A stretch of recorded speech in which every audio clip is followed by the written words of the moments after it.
Assalamualaikum warahmatullahi wabarakatuh. Saya Ngatina dengan NIM C1F018002 Prodi Ekonomi Islam akan menjelaskan materi mengenai sumber hukum Islam. Adapun pokok bahasan dalam materi ini yaitu yang pertama, sumber hukum Islam, yang kedua, jenis dan definisi sumber hukum Islam, ketiga, urutan pengambilan hukum Islam, keempat, mukjizat Al-Quran, kelima, fungsi dan peranan hukum Islam. Yang pertama yaitu sumber hukum Islam. Sumber hukum Islam merupakan dasar atau referensi untuk menilai apakah perbuatan manusia sesuai dengan syariah atau tidak. Sumber hukum Islam yang telah disepakati jumhur kebanyakan ulama ada 4, yaitu Al-Quran, As-Sunnah, Ijma, dan Qiyas. Definisi sumber hukum Islam. Yang pertama, Al-Quran. Secara harfiah, kata Al-Quran berasal dari bahasa Arab Al-Quran yang berarti pembacaan atau bacaan. Sedangkan menurut istilah, Al-Quran adalah kalam Allah yang diturunkan kepada Nabi Muhammad melalui malaikat Jibril dengan menggunakan bahasa Arab sebagai hujah atau bukti atas kerasulan Nabi Muhammad dan sebagai pedoman hidup bagi manusia, serta sebagai media dalam mendekatkan diri kepada Allah dengan membacanya. Yang kedua, As-Sunnah. Secara etimologis, kata sunnah berasal dari bahasa Arab al-sunnah yang berarti cara, adat istiadat, dan perjalanan hidup yang tidak dibedakan antara yang baik dan yang buruk. Menurut ahli hadis, sunnah berarti sesuatu yang berasal dari Nabi yang berupa perkataan, perbuatan, penetapan, sifat, dan perjalanan hidup beliau, baik pada waktu sebelum diutus menjadi nabi maupun sesudahnya. Yang ketiga, Ijma. Ijma adalah kesepakatan para ulama dalam menetapkan suatu hukum-hukum dalam agama berdasarkan Al-Quran dan hadis dalam suatu perkara yang terjadi. Yang keempat yaitu Qiyas. Qiyas menurut bahasa ialah pengukuran sesuatu dengan yang lainnya atau penyamaan sesuatu dengan sejenisnya. Sedangkan menurut terminologi, definisi qiyas secara umum adalah suatu proses penyingkapan kesamaan hukum suatu kasus yang tidak disebutkan dalam suatu dalil baik di Al-Quran dan As-Sunnah dengan suatu hukum yang disebutkan dalam dalil tersebut karena ada kesamaan dalam alasannya, yaitu urutan pengambilan hukum Islam. Prioritas dalam pengambilan sumber hukum antara Al-Quran, As-Sunnah, Ijma, dan Qiyas ialah apabila terdapat suatu kejadian yang memerlukan ketetapan hukum. Urutan yang pertama, hendaklah dicari terlebih dahulu di dalam Al-Quran. Apabila rujukan untuk ketetapan hukum itu tidak ditemukan dalam Al-Quran, barulah beralih meneliti As-Sunnah. Bila rujukan ditemukan di dalam As-Sunnah, maka hukum ditetapkan sesuai dengan ketentuan dalam As-Sunnah. Namun, apabila rujukan tidak ditemukan dalam Al-Quran dan As-Sunnah, baru dibolehkan merujuk kepada putusan dari para mujtahid yang menjadi ijma, kesepakatan bersama dari masa ke masa tentang masalah yang sedang dicari hukumnya. Kalau ada, penetapan hukum merujuk pada ijma tersebut.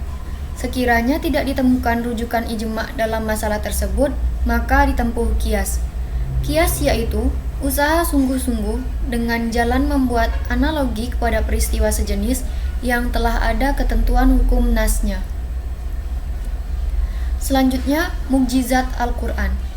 Mukjizat Al-Quran yang pertama adalah keindahan seni bahasa Al-Quran tidak hanya diakui oleh kalangan sastrawan Arab saja, tetapi diakui pula oleh para ahli yang pernah mendalami dan mengkaji ilmu bayan dalam bahasa Arab. Kedua, kebenaran pemberitaan Al-Quran tentang keadaan yang terjadi pada abad-abad yang silam. Ketiga, pemberitaan Al-Quran tentang hal-hal yang akan terjadi pada masa datang juga merupakan kebenaran yang tidak terbantahkan. Keempat, kandungan Al-Quran banyak memuat informasi tentang ilmu pengetahuan yang tidak diketahui oleh seorang ummi yang tidak pandai membaca dan menulis. Selanjutnya yaitu fungsi dan peranan hukum Islam. Yang pertama, Al-Quran. Fungsi yang pertama yaitu Al-Quran sebagai pedoman hidup. Al-Quran adalah kitab lengkap sebagai pedoman hidup manusia, sebagai individu dan sebagai kelompok manusia. Kedua, Al-Quran sebagai rahmat bagi alam semesta, karena Al-Quran akan melahirkan iman dan hikmah pada manusia yang mengimaninya. Ketiga, Al-Quran sebagai peringatan. Al-Quran senantiasa memberikan peringatan kepada manusia karena sifat manusia yang pelupa dalam berbagai hal, baik dalam hubungan dengan Allah, hablum minallah, dan hubungan sesama manusia, hablum minannas. Yang keempat, Al-Quran sebagai cahaya petunjuk. Allah telah menjadikan Al-Quran sebagai cahaya, dan dengan nur itu Allah memberikan petunjuk kepada siapa-siapa yang dikehendakinya.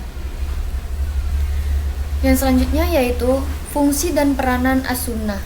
Yang pertama, menetapkan dan menegaskan hukum-hukum yang ada dalam Al-Quran, seperti sabda Nabi Muhammad tentang rukun Islam yang 5 merupakan ketegasan dari firman Allah yang memerintahkan sholat, zakat, puasa, dan haji. Kedua, memberikan penjelasan arti yang masih samar dalam Al-Quran atau memerinci apa-apa yang dalam Al-Quran disebutkan secara garis besar, mengkhususkan apa-apa yang dalam Al-Quran disebut dalam bentuk umum, atau memberi batasan terhadap apa yang disampaikan Allah secara mutlak. Ketiga, menetapkan suatu hukum yang belum ditetapkan oleh Al-Quran. Selanjutnya yaitu ijma'. Pada prinsipnya, ijtihad bisa digunakan dalam dua hal. Pertama, dalam hal yang tidak ada nasnya sama sekali. Dalam hal ini, mujtahid dapat menemukan hukum secara murni dan tidak berbenturan dengan ketentuan nas yang sudah ada, karena memang belum ada nasnya. Kedua, ijtihad dapat digunakan dalam hal-hal yang sudah diatur oleh nas, tetapi penunjukannya terhadap hukum tidak. Yang keempat yaitu qiyas. Qiyas digunakan sebagai dalil hukum oleh jumhur ulama usul fiqh berdasarkan Al-Quran, As-Sunnah, Ijma' dan akal.